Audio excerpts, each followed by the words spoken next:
Et c'est plus facile quand la personne est loin de toi, peut-être dans une autre ville ou dans un autre pays. Mais le plus difficile, c'est que tu vis avec la même personne sur le même toit. Tu as la force et la puissance du Seigneur pour pouvoir pardonner cette personne et renouer avec cette personne. Si tu arrives à ce stade, effectivement, tu as franchi un nouveau cap. Là, tu vas féliciter, quoi.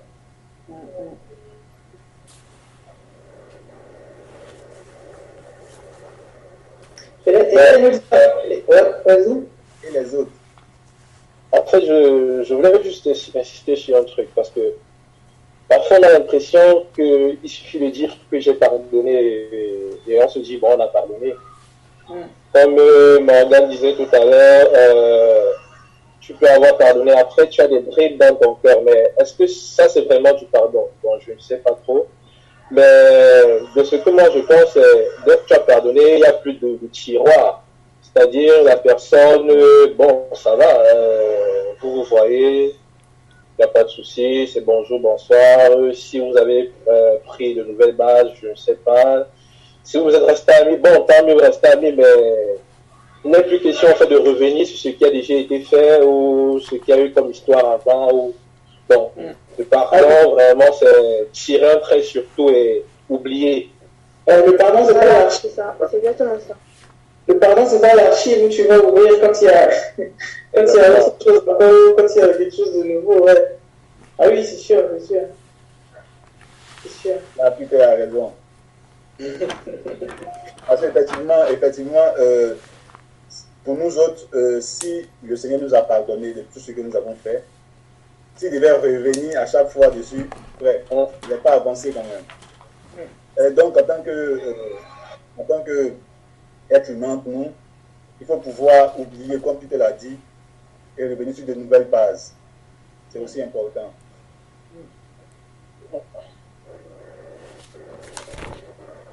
Béatrice, tu veux nous rajouter un peu de ton expérience?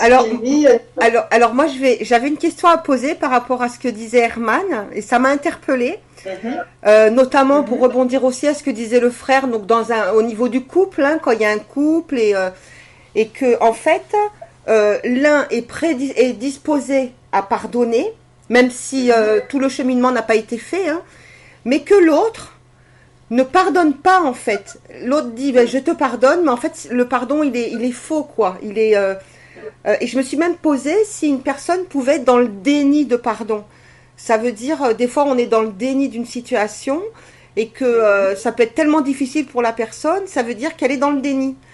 Et en fait, pour reprendre ce que ma demande d'éclaircissement, c'était donc ça veut dire qu'on peut être emprisonné parce que l'autre ne nous pardonne pas. Donc c'est grave ça. Oui. Enfin c'est pas normal dans le Seigneur.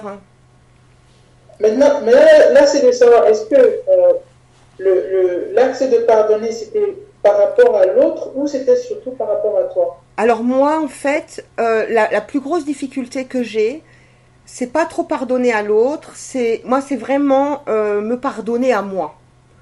En fait, c'est expérimenter le pardon. J'ai pas compris. Pardonner à toi. Ouais, moi en fait, c'est pas expérimenter le pardon divin. Parce que j'ai eu beaucoup de culpabilité sur ma vie. Ah, ça c'est le troisième point. Voilà, tout à fait. Je pense que le troisième point nous permettra de mieux cerner ce point-là. Mais après, je pense, si on revient sur ce point-là qui est de pardonner à ceux qui nous ont offensés. Alors, j'y arrive. Mais en fait, j'ai quand même une tendance après à m'isoler.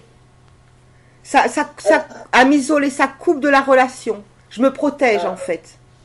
Donc ça, c'est pas normal, ça va pas. Ouais. Est-ce que finalement c'est pardonner? Parce que si tu pardonnes, normalement, tu devrais plus peut-être te mettre une bulle ou dire que je m'isole ou quoi que ce soit. Normalement, ça devrait repartir sur le zéro, là. Ouais, donc j'ai du mal alors. Je dois pas être au top.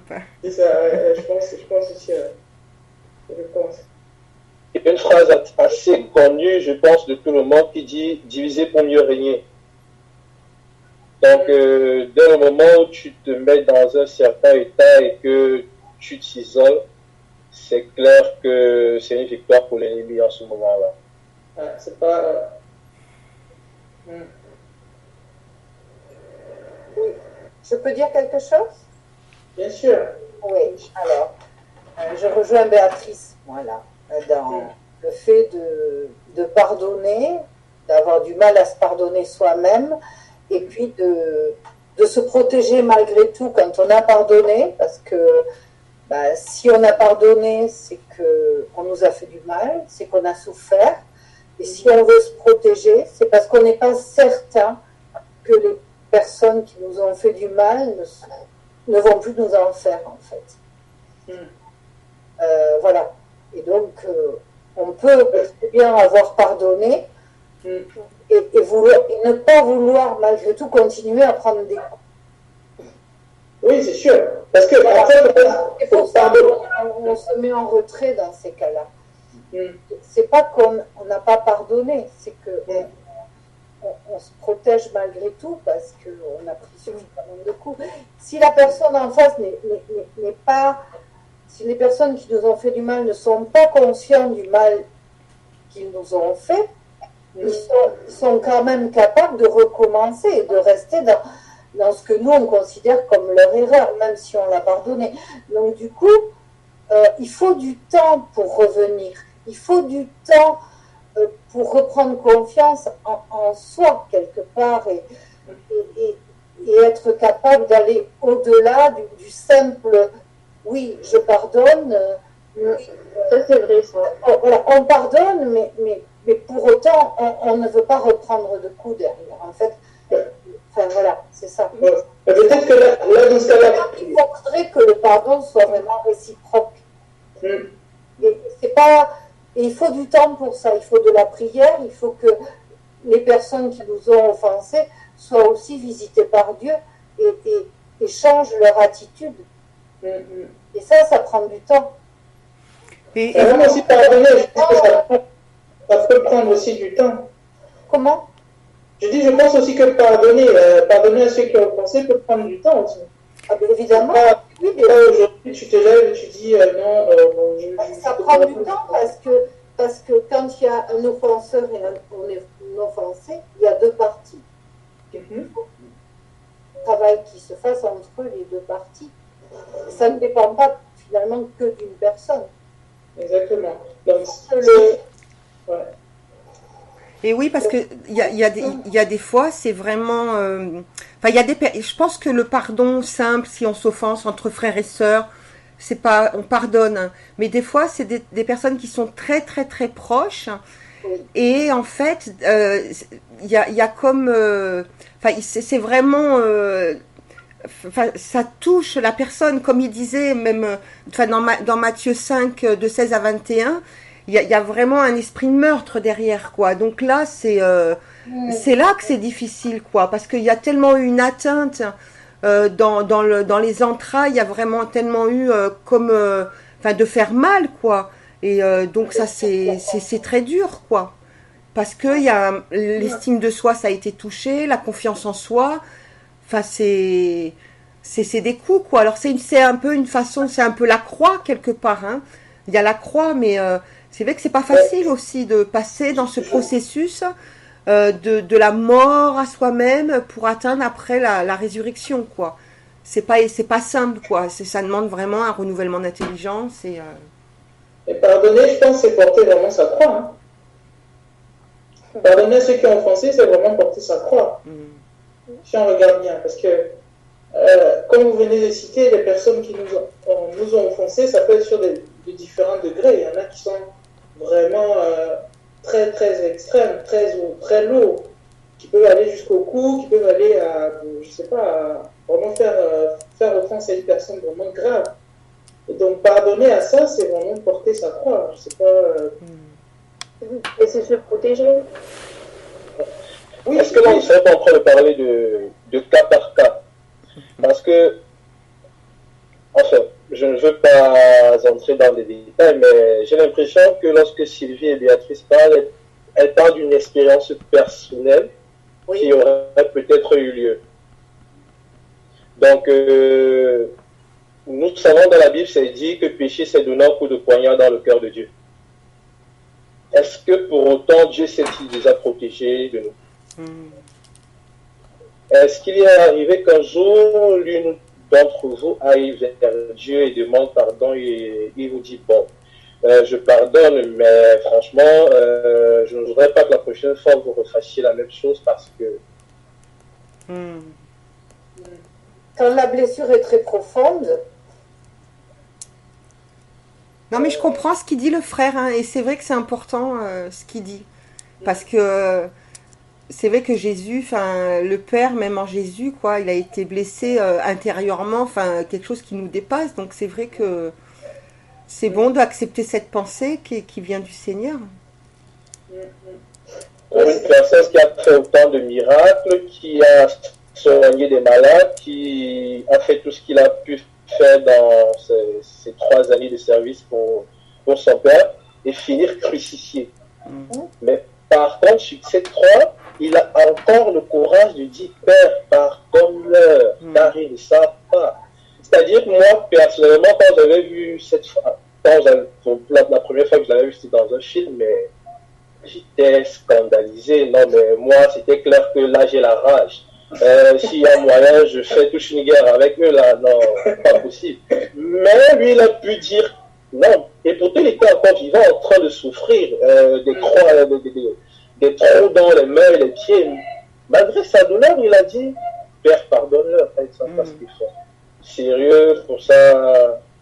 Et ce sont des choses, en fait, qui nous enseignent, qui nous font comprendre que la douleur n'est pas, en fait, ce qui devrait conditionner notre façon d'être, notre conduite, ou alors notre marche avec Dieu, surtout. Donc, moi, je prendrais plus la chose dans ce sens-là. Après, ça n'enlève pas le fait que ce soit vraiment douloureux, hein, que ce soit vraiment mal. Oui, c'est clair. Pour ça, c'est clair. La douleur, elle est vivante, elle est réelle. Donc, Mais disons qu'il était vraiment au-dessus de ça, quoi. Il n'était pas, il n'était pas dans quelque chose, enfin entre guillemets, d'émotionnel, quoi. Il était vraiment, il avait une mission. Comment? Ouais, une mission. Ouais, c'est ça, ouais. Et c'est vrai que je pense que c'est bien ce que tu amènes parce que ça permet en fait de se poser, quoi, de bien se poser sur le chemin droit. Parce que c'est vrai que nous les femmes en plus on peut des fois être vite déviées, quoi, par nos émotions. L'homme il peut être vite dévié, lui, par la colère par exemple, mais nous ça peut être plus les émotions. Donc merci, ouais, pour ça.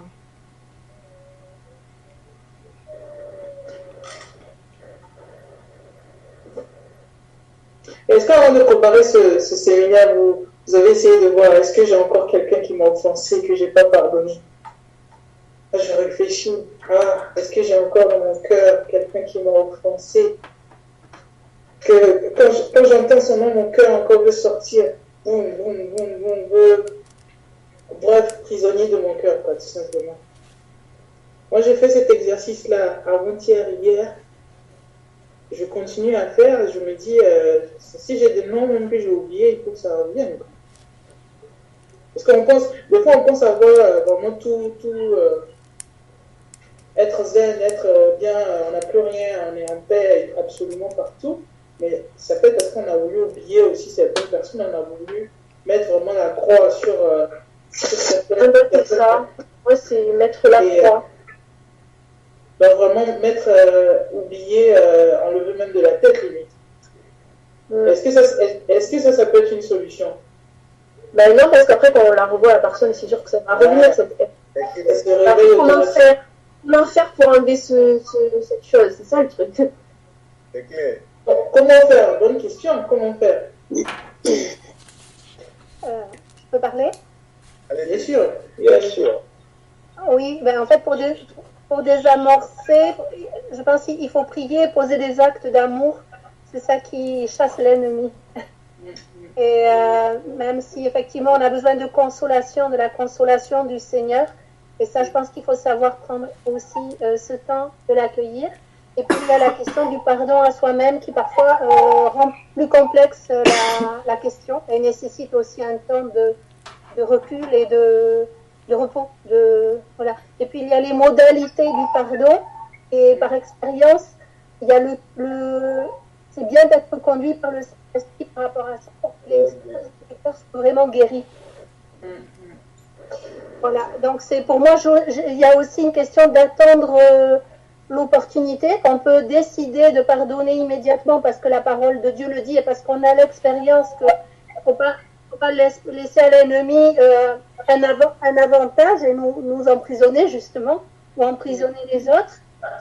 Mais il y a aussi le besoin de ne pas, comme disait Sylvie par exemple tout à l'heure, se risquer de se confronter trop vite à l'événement et que finalement ça ne se dénoue pas, la situation ne se dénoue pas. Alors que si on laisse le Saint-Esprit agir, c'est vraiment efficace. Oui. Voilà. Je pourrais dire par rapport à ça. La question du pardon à soi-même est plus difficile parce qu'on a toujours moins. C'est subtil. On t'entend pas, Annick. On ne t'entend plus très bien. On t'entend plus, Annick. Ah, je dis par contre la question du pardon à soi-même,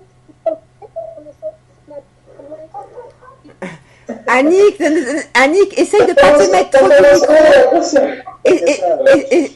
Annick, essaye de pas te mettre trop près du micro. J'ai l'impression que quand tu te mets trop près, on t'entend plus. Essaye de parler normalement au niveau de la distance. Ah, ok. Excusez-moi, j'ai pas du tout l'habitude en ligne. Ben, on comprend, oui, il n'y a pas de souci. J'ai pas du tout mes repères. Ok, merci. Est-ce que vous m'entendez correctement? Alors ouais. Et tu disais quelque chose? Qu'est-ce que tu disais juste avant là qu'on t'entendait mal? En fait, je disais que là où ça se complique, c'est quand on a besoin aussi de se pardonner à soi-même, déjà de se trouver dans ce genre de situation qui permet à l'ennemi finalement de blesser, que ce soit les uns ou les autres. Moi, là où je m'en veux, c'est quand je me trouve dans une situation où j'ai été, par exemple, pas assez remplie de l'esprit, pas assez forte dans ce moment-là. On peut appeler ça un manque de vigilance, mais pas seulement. Mais c'est vrai que parfois ça peut être plus compliqué au niveau du rapport à soi-même, en fait. D'accord. On voit moins bien, c'est moins évident, je trouve. Alors que pour moi, par rapport aux autres, c'est évident qu'il faut pardonner. Là, je le vois tout de suite. Oui. C'est l'expérience avec le Seigneur aussi qui fait qu'on voit bien ce qu'il faut faire, ce qu'il ne faut pas faire dans le cheminement avec le Seigneur. Il nous le montre, il nous enseigne. Oui, parce que quand on pardonne aux autres, oui, on leur pardonne parce on peut dire je leur pardonne parce qu'ils ne savent pas ce qu'ils font. Mais se pardonner à soi-même, c'est beaucoup plus compliqué parce qu'on sait ce qu'on fait. On est censé ça. C'est vrai ça. C'est pour ça que justement, on a mis le meilleur pour la fin. Non, pour la fin, voilà. Pardonner sur nous. Les choses, c'est le plus dur. Moi, j'ai juste envie de dire qu'il y a souvent ce gap-là entre la théorie et la pratique. Parce que je me rappelle, en fait, lorsque il fallait que j'aille demander pardon à plusieurs personnes à qui j'avais fait du mal, mais je bégayais. J'étais devant les personnes comme un enfant et tout, mais je me rappelle juste qu'au départ, il a fallu juste un élément qui était l'humilité. Et pour répondre à Morgane, je crois que c'est la première des choses en fait que toute personne devra avoir s'il veut demander pardon. Humilie-toi, ne sois pas zéro, sois moins qu'un zéro en fait. Dis-toi que si demain je dois mourir, quand je vais mourir en fait c'est pour le ciel.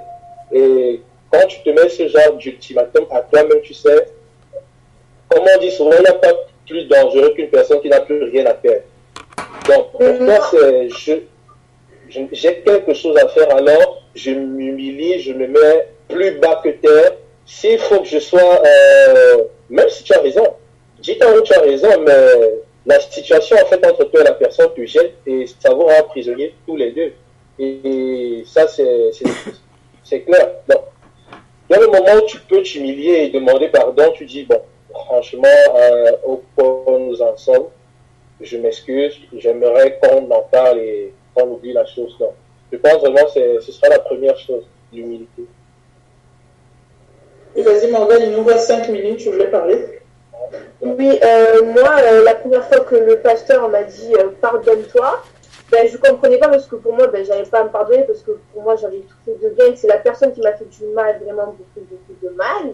J'ai eu beaucoup de séquelles, de dépression et tout. Et je suis passée à autre chose. Et après, quand il m'a dit ça, on a un peu parlé. J'ai mieux compris pourquoi il fallait que je pardonne parce que grâce à ça, c'est vrai qu'après, tu penses pas à cette personne et tu avances.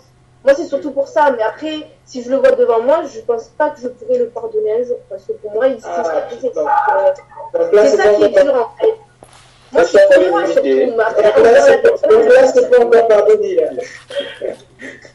Donc là, finalement, c'est pas encore pardonné. T'as pas encore pardonné à la personne qui t'a offensé. La personne, je la vois plus, mais je sais que le jour où je la vois devant moi, non, ça y aura toujours quelque chose. Ça, c'est sûr. Voilà. Je peux dire quelque chose par rapport à ça? Oui, vas-y, Annick. Oui, par expérience, je pense qu'on ne peut pardonner qu'en demandant à Jésus son cœur à lui. Oui, c'est ce que j'essaie de faire, oui. Il ne faut pas le faire avec nos propres forces. C'est ce que le Seigneur m'a appris.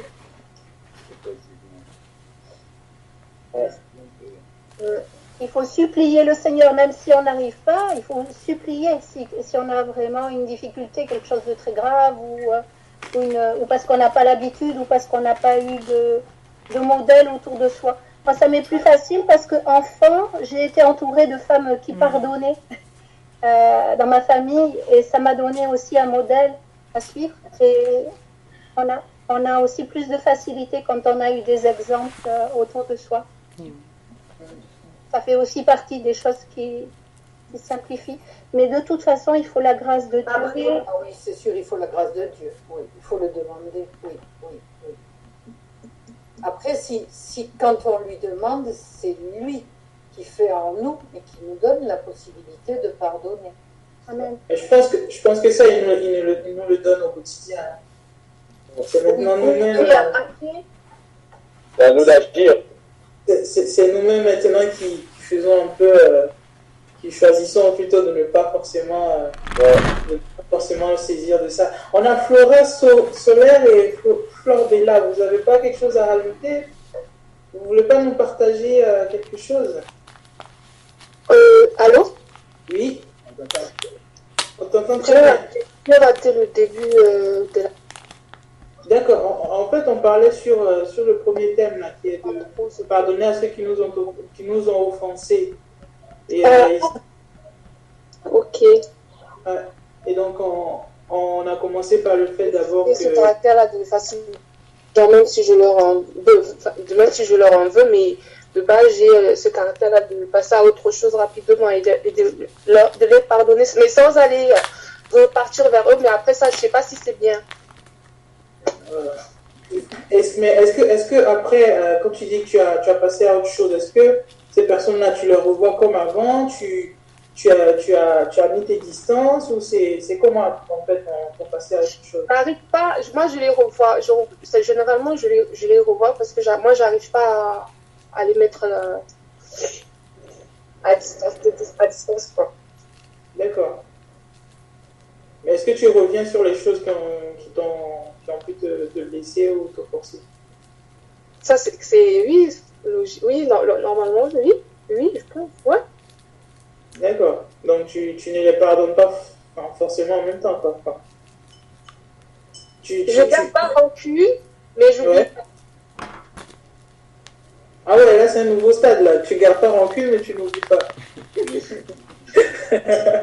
on le classe dans quelle catégorie? Je ne sais pas, mais je te revois, je serais quand même méfiante parce que tu m'as blessé, donc je n'oublie pas ce que tu as fait, même si je te pardonne. Je n'oublie pas, mais je ne sais pas pour autant que je vais te détester ou faire autre chose. D'accord. Bon, je pense que ce stade-là, c'est que c'est pas pardonné, c'est gardé, c'est archivé, mais c'est pas totalement pardonné, parce que pardonner, je pense, remise à zéro et repartir sur une base saine. Mais pour le coup, je pense que si on n'a pas l'aide de Jésus, si on lui demande pas son aide, il y a des offenses qu'on a vraiment du mal à pardonner humainement. On a vraiment besoin de lui. Je pense. Hors de moi, vous ne pouvez rien faire. Et là, pour le coup, moi, je pense que sans Jésus, il y a des choses qu'on ne peut pas pardonner. Ça, c'est clair. Oui, sans Jésus, c'est sûr. Amen. Vous avez un compte à rebours comme moi? Mais Comme vous voyez, on nous expulse là de la salle. Pourtant, ça commence à être intéressant. et oui, c'est vrai, ouais. On va y revenir.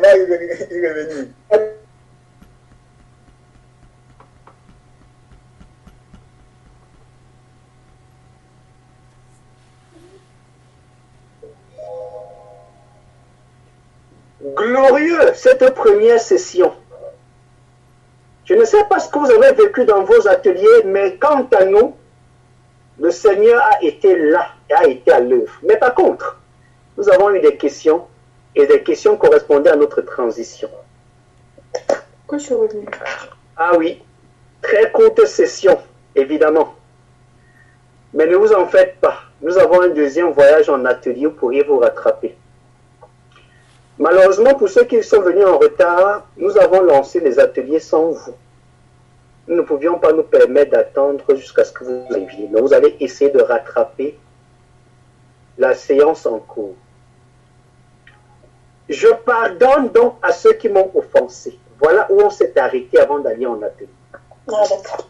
Nous poursuivons donc dans Michée chapitre 7, le verset 18 à 20. Et nous introduisons là la transition. Et le thème de la transition, c'est le véritable pardon. Quand est-ce que je sais que véritablement j'ai pardonné? Et c'est quel livre, pasteur? Michée, je vais afficher le tableau et on va mettre les références. Allez, nous y voici sur le tableau. Michée, au chapitre 7, verset 18 à 20. Le véritable pardon, c'est la transition. Premier point, nous avons pardonné à ceux qui nous ont blessés, qui nous ont trahis, qui nous ont offensés, et pour lesquels nous avions plus la paix. Nous les avons mis sur la liste noire, la liste rouge, la liste blocage, etc., etc. Maintenant, nous les avons donc pardonnés. En les pardonnant, nous nous sommes nous-mêmes libérés. En les bénissant, nous nous sommes nous-mêmes bénis. En les aimant, nous nous sommes nous-mêmes aimés. Mais quand est-ce qu'on peut vraiment savoir que je les ai véritablement pardonnés? Le véritable pardon. Michée, chapitre 7, du verset 18 à 20. Certains pardonnent, mais hélas, gardent les archives. Est-ce ton cas? Il peut commencer à dire, en 1985, tu m'avais fait ceci. En 1990, le 1er janvier, je me souviens, tu m'avais fait ça. En 2017, c'était un soir, tu m'as fait ceci. En 2020, précisément, le 2 février, on était à la gare, il était 20 heures. Donc, ils ont gardé les archives pour pouvoir amener la personne au tribunal au cas où il recommencerait. Ah, tu peux rigoler, peut-être tu te reconnais déjà. J'étais prévenu, ça va secouer. Tu n'as pas pardonné. Et nous voulons te le dire. Tu as été hypocrite. Dans Michée chapitre 7, de verset 18 à 20, voici le véritable pardon. Quel Dieu est semblable à toi qui pardonne l'iniquité, qui oublie les péchés du reste de ton héritage? Quand on pardonne, on oublie. Celui qui pardonne et se souvient n'a pas pardonné. Peut-être tu avais déjà fait ce séminaire ou fait cet exercice. Te séduisant toi-même, ah, c'est déjà du vu. C'est déjà du connu. Oh, j'ai déjà fait ça. Mais oui, tu as fait ça. Mais as-tu oublié? Non, tu n'as pas oublié. Bien au contraire, tu as bien classé tes dossiers dans l'archive. Tu as bien numéroté archive 1, archive 2, archive 3 pour bien te souvenir. Mon ami, tu n'as pas pardonné. Ce soir, le Saint-Esprit t'a attrapé pour que tu pardonnes définitivement et que tu sois libéré. Alléluia. Ok. Yeah. Le véritable pardon oublie la faute. Efface la feuille et le dossier. Le dossier devient blanc, comme si on n'avait jamais rien fait. Amen. Dieu ne m'a jamais rappelé mes péchés. Toi, tu rappelles les péchés des gens, toi.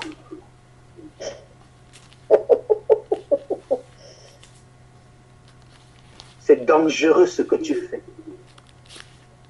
C'est un jeu dangereux. Nous poursuivons notre lecture.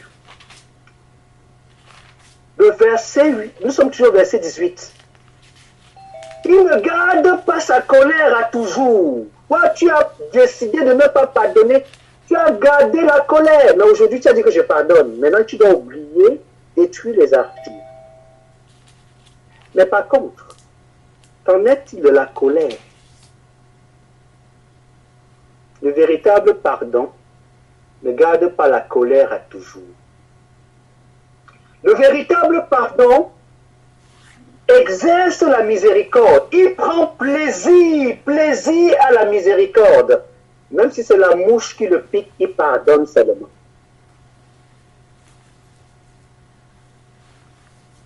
Même si c'est la même personne à qui vient de pardonner, là, à l'instant T, tu le gifles, au lieu de commencer à aller soulever les archives, vous dire, ah, pourquoi même je t'ai même pardonné? Il dit seulement, je pardonne, parce que je prends plaisir à la miséricorde. Je ne veux pas être un nouveau prisonnier. Quand on est libre de la prison, et quand on en a véritablement souffert, même si on paye la personne, il ne part plus là-bas. Verset 19. Il aura encore compassion de nous.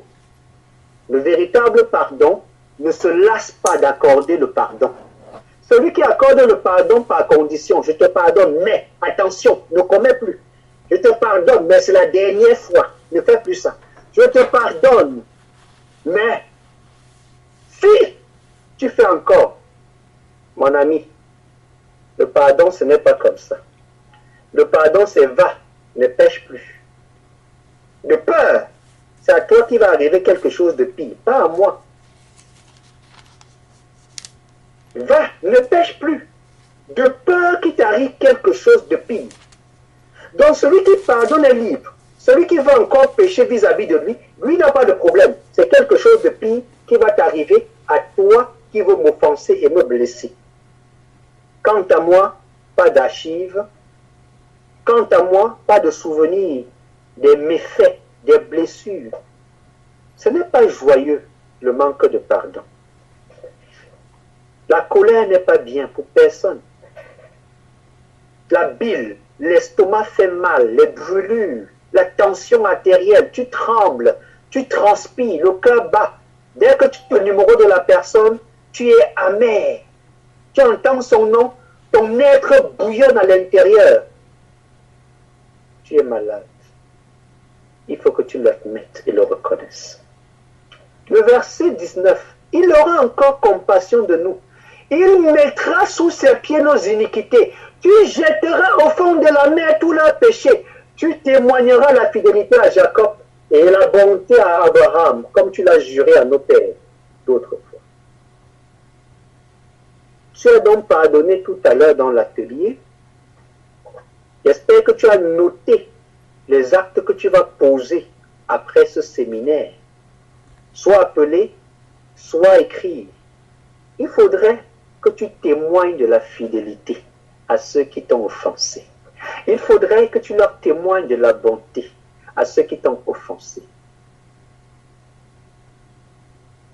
C'est cela le véritable pardon. Peut-être tu comprends pourquoi tu as fait toutes les prières du monde et même les jeûnes, mais tu n'as pas bougé d'un iota. C'est la simple raison parce que tu avais gardé les archives. Vas-tu les détruire aujourd'hui? Vas-tu y renoncer aujourd'hui? Morgane, vas-tu abandonner? La guerre va recommencer tout à l'heure dans ton cœur. Nous abordons le deuxième axe de notre séminaire. Le premier était déjà secouant, mais c'était le plus facile. Le deuxième sera un peu difficile. Je voudrais être honnête pour te le dire. Et nous allons de ce pas dans Marc chapitre 11, du verset 25 à 26.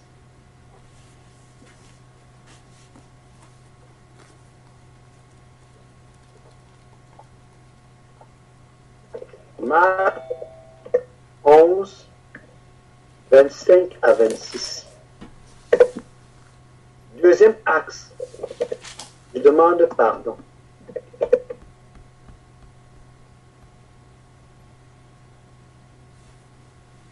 Le premier axe, c'était facile, c'est toi qui pardonnais. C'est toi qu'on a blessé. Oh, on a fait ceci. On a parlé contre moi. On a détourné mes biens. On a abusé de moi. On m'a blessé.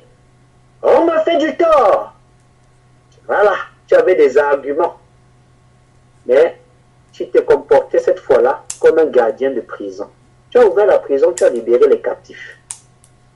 Mais peut-être toi-même tu es dans la prison de quelqu'un.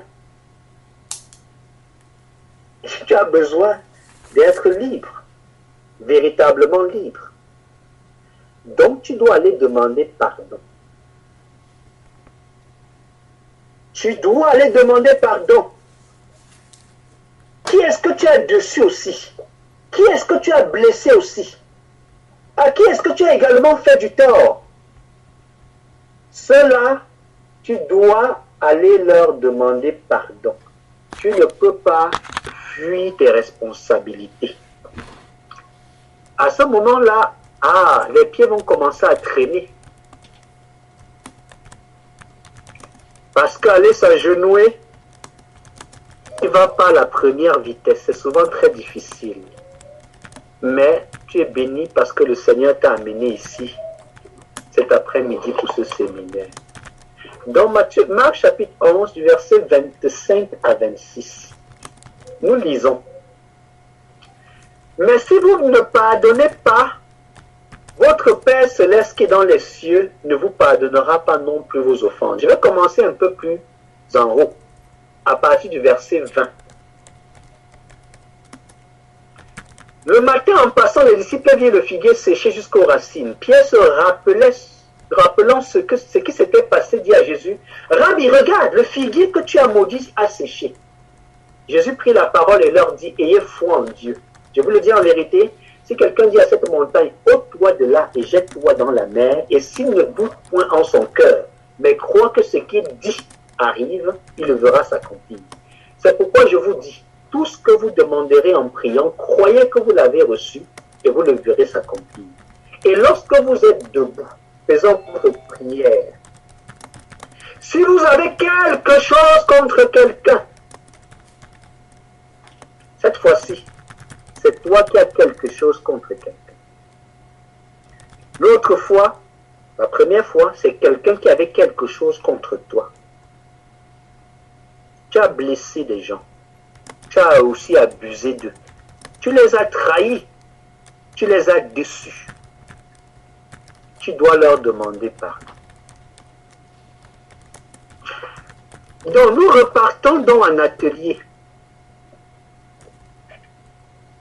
Tu pars en atelier pour demander pardon. Tu pars pour t'humilier. Oui, véritablement. Écoute, maintenant, ton monde va s'écrouler. Je vais vous faire une anecdote. J'habitais avec mon frère aîné dans ma chambre d'étudiant. Le week-end, j'allais passer le week-end chez notre tante pour me ressourcer, pour manger des repas un peu plus construits, un peu bien faits. Et un week-end, donc, j'étais chez notre tante, comme les autres fois, et l'Esprit de Dieu m'a dit, retourne à la maison, donc dans ma chambre. Quand je retourne dans ma chambre, je me rends compte que La porte est fermée. Donc je toque et j'entends une voix que je ne connais pas qui me demande c'est qui. Et je lui réponds, c'est qui que tu es qui? Et tu es chez qui? Tu me demandes c'est qui chez moi? C'étaient deux jeunes gens qui se livraient à des actes ignobles de fornication. Ils ont ouvert. Je me suis tenu à la porte. Je leur ai demandé, ton père sait que tu es ici? Ça c'était au garçon. Et à la fille, ta mère sait elle que tu es ici? Vous venez commettre le péché chez moi? Sortez.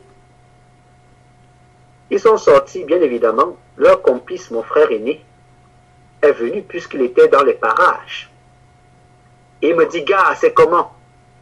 Je lui réponds, gars, c'est comment que c'est comment? Tu amènes les étrangers chez nous? Je ferme la porte, je retourne sur ma tente. J'étais troublé. J'ouvre ma Bible, je me mets à lire. La journée passe et bien sûr, la porte est fermée, donc il ne peut pas rentrer se reposer, puisque c'est moi qui ai les clés. Il vient, il me retrouve sur ma tente, il me demande les clés. Je refuse de donner les clés. Il dit que si tu as des clés, va les chercher. Ça, ce sont mes clés à moi, c'est le chez moi. Il dit, mais tu fermes mes affaires, même si c'est le chez toi, j'ai mes affaires chez toi. Et que tu n'as qu'à avoir tes affaires chez toi, j'ai fermé la porte. La colère est montée. Il s'est approché pour pouvoir arracher. J'étais en train de lire la Bible, le pasteur de mon état. C'est moi qui ai donné le premier coup de poing, bam, sur la gueule. La bagarre a enchaîné. Bible sur la table, le pasteur dans les katas pour Jésus. Le public est là. Ceux à qui je prêche l'évangile. Le quartier est sorti pour venir séparer la bagarre. Dans la colère, je suis monté à la maison, j'ai foutu ces affaires dehors. Sur le chemin, je me suis même rappelé que j'ai oublié quelque chose. Je suis remonté, j'ai mis tout ça dehors, j'ai fermé les clés, la porte à clé, retour chez la tente. Je veux lire la Bible, je n'arrive pas. Je veux prier, je n'arrive pas. Le Saint-Esprit me dit, mon ami, tu as mal fait. Tu dois demander pardon. Quoi? Demander pardon? Il a usé de notre chambre. Il est venu m'agresser. J'avais une liste de plaidoyer. Et le Saint-Esprit que zéro faute. Je ne vois pas en quoi je vais lui demander pardon. En quoi je lui ai fait du tort. C'est lui qui m'a blessé. C'est lui qui m'a fait du tort. Vous savez, le Saint-Esprit n'argumente pas beaucoup. Il n'a rien répondu à tout ça. Je bavardais tout seul comme quelqu'un qui a agité. Le manque de pardon t'amène à t'agiter comme un fou. Quand j'ai fini mon plaidoyer, j'étais fatigué, mais la question était là. Je dois pardonner. Alors, voilà comment je me suis pris. Dans mon orgueil. Je suis donc venu, il était couché sur la tente. J'ouvre la porte, je me tiens d'abord à la porte. Quand il m'a vu, il a tourné le dos. Il m'a envoyé son dos. Et lui est lâché là, très orgueilleux de moi-même. Je te pardonne pour tout ce que tu m'as fait. Pardonne-moi aussi. Vous voyez, le genre que je ne suis pas humble pour juste venir demander pardon. Il faut d'abord que, quand même, je lui dise que c'est lui qui m'a blessé. Et ensuite, je viens quand même parce que le Saint-Esprit me dérange. Il faut qu'il me pardonne. Rien ne s'est passé. Je me suis tenu là que je ne bouge pas. C'est en ce moment que j'ai réalisé que je n'étais pas disposé à pardonner. Et je n'étais pas disposé à demander pardon. J'étais orgueilleux. Alors mon monde s'est écroulé, mon orgueil s'est écroulé. Intérieurement de moi, je me suis fait donc minus. Et je me suis humilié. J'ai commencé donc à supplier, grand frère. Ah, le mot grand frère est sorti cette fois-là. Grand frère, je t'en supplie, j'ai été con. J'ai fait une bêtise, pardonne-moi. Et là, ça commence à pleurer. Parce que le monde s'est écroulé. Parce que j'ai aussi réalisé qu'en fait, de nous deux, qui est dans le royaume de Dieu, c'est moi. Le plus grand est celui qui demande pardon. Et le plus grand est celui qui pardonne. Évidemment, le Saint-Esprit est venu à mon secours et j'ai véritablement demandé pardon par humilité. Ce n'était pas facile. Donc tu t'apprêtes à vivre une secousse qui va te transformer. Dans ton orgueil, tu étais peut-être prêt à dire « Ah, je te pardonne, je te pardonne !» Maintenant, c'est toi qui vas aller demander pardon. Bon courage. Laisse que le Saint-Esprit poursuive ce qu'il a si bien commencé cet après-midi. Va et pardonne et demande surtout pardon.